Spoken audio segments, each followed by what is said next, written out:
Hello friends, James Corbett here, corbettreport.com, and this week on Propaganda Watch, I'm going to reveal to you my super secret, special, magical power, my mystical ability to predict the future. Now let's see. I predict that in the 2020 selection circus, whoever wins and whoever loses, the losing side will blame their loss on election hacking and foreign influence operations and social media disinformation campaigns. But no, I'm not getting this information from a crystal ball or from the ether or from the spirit realm. I'm getting this information from the FBI's YouTube channel. Hello, I'm Ala, a special agent with the FBI. In this video, I'll describe who is trying to influence your campaign, how, and why. First, which countries are most involved in trying to influence our political process? Primarily, Russia, China, and Iran. As of this filming, Russia is the most active in this field, although we expect other countries will get more involved in the future. In 2016, Russia ran hack and leak operations to interfere in the US presidential election. 2 years later, Russia continued to use social media to spread false facts and distrust during the US midterm elections. And we aren't alone. Russia has also tried to shape the political outcomes in France, Italy, Macedonia, Mexico, Ukraine, and the United Kingdom, either by promoting a specific candidate or goal, attacking our opponents, or trying to discredit the entire democratic process. China tries to influence the US through open and secret investment in media, education, and entertainment. In 2008, China also hacked into computer systems related to US political campaigns. Since then, China has only gotten better at shaping the information environment. Currently, China focuses primarily on its core interests, such as human rights, Tibet, and Taiwan.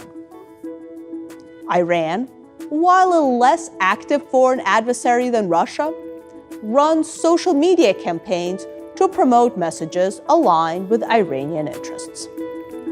Now, let's discuss 3 common methods foreign powers use to influence our political process. Cyber attacks on campaigns and election infrastructure, including hack and leak operations and data manipulation, covert influence and funding operations to help or harm political organizations, campaigns, and public officials, and disinformation campaigns on social media platforms. Oh, so many things to say about that video, let alone its production values and the creepy way everyone in the background is just sitting there hunched silently, not moving at their keyboards like they're prisoners at some sort of FBI camp or something. I don't know, very strange.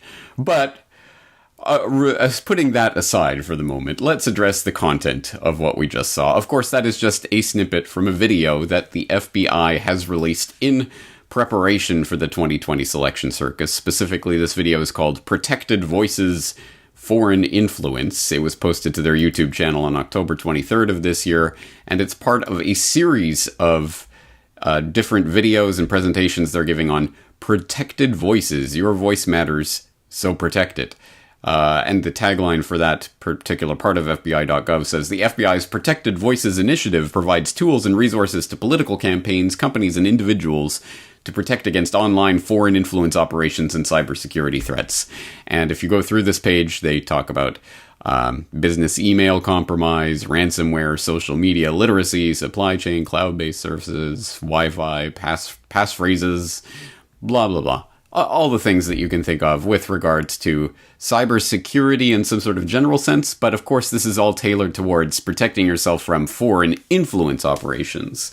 And who are they talking about? Of course, Russia, China, Iran. And you'll notice specifically in that video that they have, of course, their spiel about Russia, who is the most active in the field, and although we expect other countries will get more involved. Of course, it was Russia that ran the hack and leak operations to interfere in the US presidential election. They rigged the election by showing how the Democrats rigged the elections. And oh, by the way, they didn't actually hack that server anyway, but let's just push that all to the side.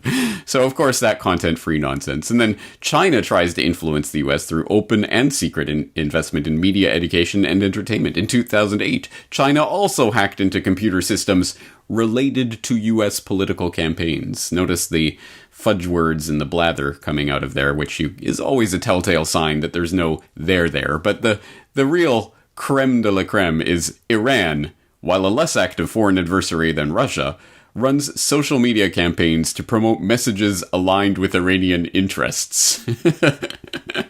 And that is literally all they have to say about Iran, but you better watch out for Iran. They run social media campaigns to promote messages aligned with Iranian interests.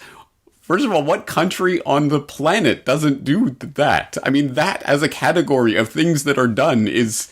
How could you not do that? If you have any sort of social media presence online at all, you're going to do things to promote your interests. That's the point of it. I don't even understand that. But of course, it's not to be understood. It's not to be parsed. It's certainly not to be read and actually scrutinized, because it is just meant to go, boogeyman Russia, boogeyman China, boogeyman Iran, and they're after your elections. And we all know how this is. We all know how this has played out with the years of Russiagate nonsense, but the years of Russiagate nonsense, although now lying in tatters on the floor, who cares about that? That was so last week. Ukrainegate is the new thing. But it doesn't matter. It's seeded the idea into the public consciousness that the elections are being hacked and voters are being mind-controlled by these foreign powers to go and pull this lever or that lever.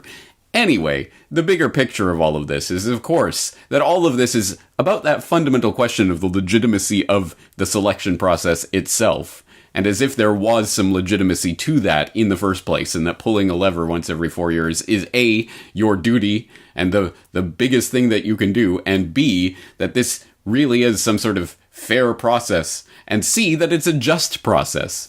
If you want to know about the immorality of voting, I have some videos for that. I'll put them in the show notes if you want to check them out.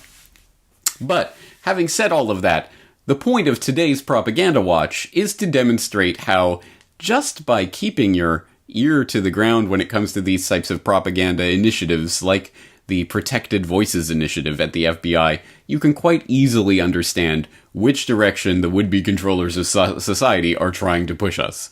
If they are hyping up, oh, you better watch out for foreign influence operations, then you can guarantee that absolutely any and every time any candidate loses from now on, they'll be able to pull out it was the foreign influence operation. It was a social media campaign. Look, Iran posted something on social media that's in Iranian interests. Therefore, American voters voted for whoever.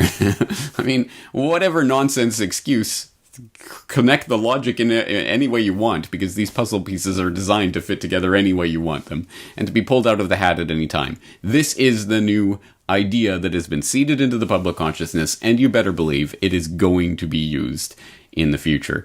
Of course, this is not a good thing, as you and I know, because, of course, what does this mean? Well, we better crack down on social media influence operations, by which I mean anyone spreading information I don't like online. And you know that's coming, and we've just looked at it last week with Andrew Yang, and let's censor the internet. Yay! Don't worry, we'll get it right. We'll appoint people with the government to do it. Yay!